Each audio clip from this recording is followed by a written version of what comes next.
Assalamualaikum warahmatullahi wabarakatuh. Sebenarnya seluruh masalah keragaman, pluralisme, persatuan, pecah belah, dan semua kompleksitas Indonesia yang Anda maksud itu sebenarnya bisa dicarikan solusi atau metode-metode penyelesaiannya di surat Al-Hujurat, juz 26. Surat ke berapa itu? 49 kalau tidak salah. Itu sejak awal sampai akhir sebenarnya semua mengenai penyatuan, ya, pemersatuan dan seterusnya. Semua mengenai perbedaan, bagaimana menyatukan dan seterusnya. Apa faktor-faktor yang membuat kita tidak bersatu? Misalnya ayat pertama, A'udzubillahi minasyaitonirrajim, ya ayyuhalladzina amanu la tuqaddimu baina yadayillah wa rasulih wattaqullaha innallaha samiun alim. Shadaqallahul azim. Wahai orang-orang yang beriman, artinya ini sudah S1 ini, kalau masih SMA belum ini. Ya, tidak ya wanas tapi ya ayyuhal ladzina amanu, yang sudah beriman. La tuqaddimu baina yadayillahi wa rasuli. Ojo ndisiki Gusti Allah karo Kanjeng Nabi ta. Artinya apa? Satu, saya pernah setengah-setengah iseng ngomong sama seorang ustadz yang sangat terkenal. Saya bilang, ente jangan terlalu terkenal dari Rasulullah dong. Kita jangan sampai kondang, kita jangan sampai hebat. Terus seolah-olah Islam itu ikonnya kita, bukan Rasulullah lagi kan gitu. Jadi ojo ndisiki Allah karo Kanjeng Nabi. Ini mungkin bermakna hukum. Ya, ini mungkin bermakna yuridis. Hukum tentang suatu hal, kalau Allah belum bilang A, kamu jangan bilang A. Tetapi bagaimana cara kita untuk menolak bahwa dia punya makna yang multi kompleks?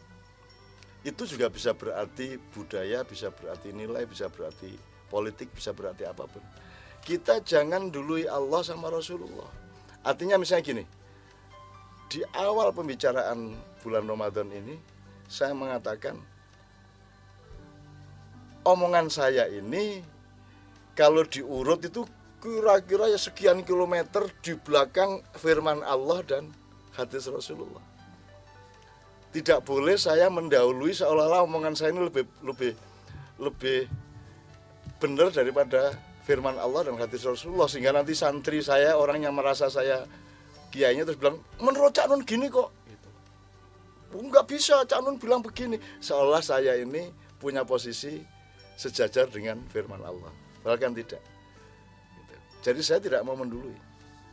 Bahkan kalau ada anak saya, cucu saya, jamaah saya sholat, saya tidak mau berada di depannya. Saya di sampingnya atau di belakangnya. Anda tahu saya selama ini kan makmum. Karena saya tidak mau menghalangi seorang hamba di depan Allah dengan saya berada di depan hamba itu.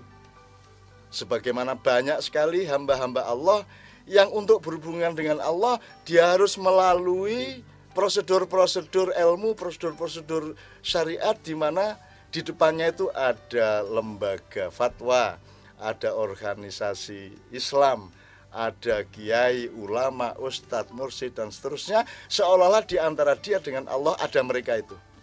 Dan saya, wallahi saya tidak berani berdiri di antara seorang hamba Allah dengan Allah.